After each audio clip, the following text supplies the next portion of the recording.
Vishal is a co-director with DM Limited. He's been working with us for the last year and a half.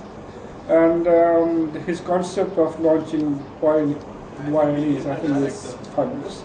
And I wish him every success in future. Thank you, sir. And what do you think about the youth generation? I think the youth generation in India as compared to the Western world is coming up. When I saw the youth generation 5 years ago, it was far behind. And I'm happy to see that it's very fast moving in line with the Western world. And what do you think about the all people are fighting with the religion? I think it's pointless fighting any religion. There's only one God. You want to give any message to the youth? Yes, I think success for every youth depends upon himself only. As long as you have the willpower to do things and to achieve things, you can achieve anything. Sir आपका क्या कहना है ये जो अभी news channel launch हुआ है YNE, तो क्या कहना है आपका? न्यूज़ चैनल तो हर एक है ना, मतलब ना कि अपने अपने तरीके से सब है ना अच्छे ही रहते हैं, क्योंकि डेली न्यूज़ और ये यूथ चैनल यूथ स्पेसिफिकली है ना उसको है ना टारगेट बनाया गया है। तो हिसाब से जो यूथ है वो डे टू डे यानी कॉलेज लाइफ से लेके they are the upcoming generation आ रहे हैं जो कि they can elect and select their own decision for the country. आज जो हमारे देश में प्रांतवाद की लड़ाई हो रही है उसके बारे में आप क्या कहना चाहेंगे? प्रांतवाद की ये लड़ाई है, देखिए जो है ना बताना, भारत ऐसा देश है कि जहाँ सर्वधर्म एक माना जाता है और वहाँ ये लड़ाई वो शोभा भी नहीं देती है। और भारतीय संस्कृति के हिसाब से जो अगर भारत माना जाए कि जो भारत बना है हर एक यहाँ इतनी है ना जितनी है ना कोई देश में नहीं है, इतनी लैंग्वेजेस है यहाँ, इतने धर्म है ना पाले जाते हैं और सारे है ना बोलता ना अगर आप कैलेंडर देखे जाए तो हर एक दिन एक है ना त्यौहार है, वे तो कोई देश पाओगे नहीं आप। तो वो हिसाब से यहाँ जो है हिंदू मुस्लिम या कोई भी प्रांत का या मराठी मानो सायमी वो सब है, वो सब बाहर ही। यहाँ पे जो अभी सुनने को मिला था कि यहाँ पे मुंबई में जो दूसरे प्रांत के लोग रह रहे हैं यहाँ पे उनको मतलब मराठी बोलनी आनी चाहिए तो वो यहाँ पे रह पाएंगे, उसके बारे में आप क्या क्या कहना है? मराठी बोलनी आनी चाहिए वो सबके बारे में तो हमने है ना कुछ बोलते ना, बोलने वाले बोलते हैं, लेकिन बम्बई यानी मुंबई स्पेशली मुंबई बनी है सब जगह से, यहाँ हम इतने है ना इकट्ठे हुए उसमें से भी हर एक जन वो नहीं बोलेगा सब लोग ने मुंबई बनी कैसे है, सब यहाँ आके तभी मुंबई हुई है। पहले मुंबई एक किनारा था कि जहाँ ट्रेड होती थी, लेकिन सब आके यहाँ फील्ड में और यहाँ के कल्चर और सब है ना बोलते हैं ना यहाँ के है ना मुंबई वो हिसाब से मानी जाती है कि यहाँ हर एक त्यौहार मनाया जाता है, हर एक को खुशी हो यहाँ। और ये ट्रेडिंग पोर्ट है वो हिसाब से मुंबई है और सब है यहाँ तो मुंबई है। अगर सब है ना प्रांत वाले चले गए तो मुंबई नहीं रहेगी जो आप रौनक देखते रहे हो। तो आप ये बताइए कि ये YNE जो न्यूज़ चैनल लॉन्च है उसके बारे में क्या कहेंगे? YNE यानी कि यूथ न्यूज़ एक्सप्रेस, ये एक ऐसा एक्सप्रेस है जो सारे यूथ को लेकर चल रहा है और इस न्यूज़ का मकसद ये है कि सारे यूथ को इकट्ठा करना और इंडिया में जो भी दादागिरी, भाईगिरी, गुंडागर्दी, आतंकवाद या जो भी पॉलिटिक्स में भ्रष्टाचार वो सब चल रहा है सब खत्म करना है और यानी कि एक रेवोल्यूशन लाना है।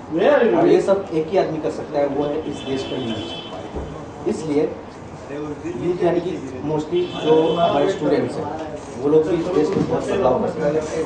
तो मेरी हर यूथ से गुजारिश है कि वो इसे ज्वाइन करें हर कीमत पर और हर हाल में। और इसके साथ साथ हमारे ये निवेदन है इस देश के यूथ नेताओं से, जैसे राहुल गांधी जी हैं, राज ठाकरे जी हैं, संजय निरुपम जी हैं, ऐसे बहुत सारे लोग हैं कि आपस में लड़ना बंद करें और एकजुट होकर इस देश की जो सबसे बड़ी समस्या है, इस देश की नहीं इस वर्ल्ड की, उसके खिलाफ लड़ें, ना कि आपस में लड़ें। बस यही हमारा संदेश है।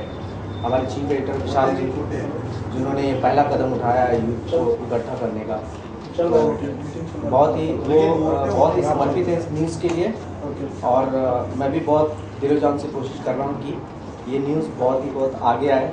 जैसा कि मीडिया के बारे में मैं इतना ही कहना चाहूँगा कि आज की जो भी मीडिया है वो हमेशा किसी न किसी स्टार के पीछे भागती रहती है। स्टार ने खाना खाया तो इंटरव्यू, तो न्यूज़, स्टार को बुखार आ गया तो न्यूज़। क्या यही सब दिखाने के लिए बाकी है क्या इंडिया में? और भी बहुत सारी प्रॉब्लम्स हैं। मोस्टली अगर समस्याओं के बारे में बात की जाए तो इस देश में सबसे बड़ी समस्या एक ये है कि भूख, गरीबी और बेकारी बहुत बड़ी समस्या है, जो इस देश के लिए सबसे बड़ी गाली है। इसको हमें ख़त्म करना है। और मेरा जो सबसे मुख्य मैं ध्यान केंद्रित करना चाहता हूँ राज्य सरकार का और केंद्र सरकार का इस तरफ कि रेलवे स्टेशन पर और ट्रैफिक में फुटपाथ के ऊपर जो भी गरीब बच्चे हैं, मैं देखता हूँ कि बहुत ही छोटे छोटे बच्चे 6 साल के, 2 साल के, उनको लेके बहुत ही गरीब माएँ और बहुत ही गरीब पिता घूमते हैं और उनसे भीख मंगवाते हैं। तो क्या मैं ये पूछना चाहता हूँ इस देश की जनता से भी और इस देश की सरकार से भी, और खासकर महाराष्ट्र की सरकार से, खासकर मैं राज ठाकरे और संजय निरुपम ऐसे जितने भी यंग लीडर्स हैं, या चाहे वो राजीव गांधी के बेटे राहुल गांधी हो, मैं उनसे ये पूछना चाहता हूँ कि क्या उनका दिमाग या उनका ध्यान उस तरफ नहीं जाता है?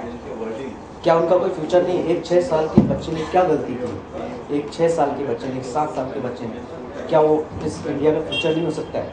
हो सकता है, लेकिन आज से 2 की रोटी भी नहीं मिलती। उसके खुद के माँ बाप उससे भीख मंगाते हैं। सबसे बड़ा प्राथमिक चीज़ ये खत्म करना।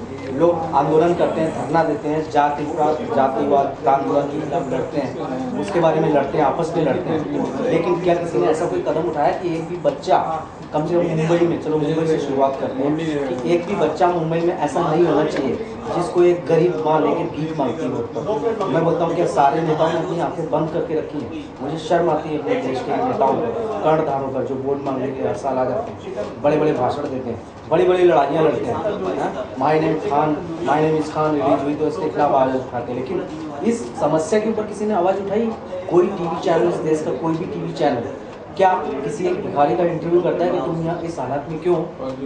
बस मेरा इस देश के यूथ से यही कहना है कि सबसे बड़ा और सबसे पहला कदम हमारा, यानी कि यूथ एक्सप्रेस का यही होगा कि मुंबई में जितने भी भिखारी हैं या जो छोटे मासूम बच्चों से भीख मंगवाई जाती है वो सब बंद होना चाहिए। सबसे हमारा पहला कर्तव्य ये है, और पहली पहल हमारी ये होगी कि हमारा एक ही है कि चाहे वो 6 साल का बच्चा हो, चाहे वो 18 साल का हो, चाहे वो 50 साल का बुढ़ा ही क्यों हो, मुझे सबसे पहले जो भीख मांगते हैं उनको रोजगार देना। रोजगार से ज़्यादा जरूरत है उनको सही दिशा देनी।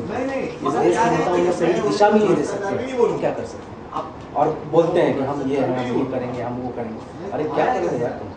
मुझे नहीं लगता है कि इनसे कुछ होने वाला है, इनसे कुछ करवाना पड़ेगा, और इसके लिए आप सबको यूथ न्यूज़ एक्सप्रेस के साथ में आना पड़ेगा। जय हिंद, जय महाराष्ट्र, जय भारत। एक सर, अभी जो ये न्यूज़ चैनल लॉन्च हुआ है, इसके बारे में मैं चाहती हूँ इस चैनल से जगह जगह की खबरें हमें सुनने को, समझने को मिलेगी, और जगह जगह हम लोगों को सुने, लोग इस चैनल को देखें और ये बहुत पॉपुलर हो।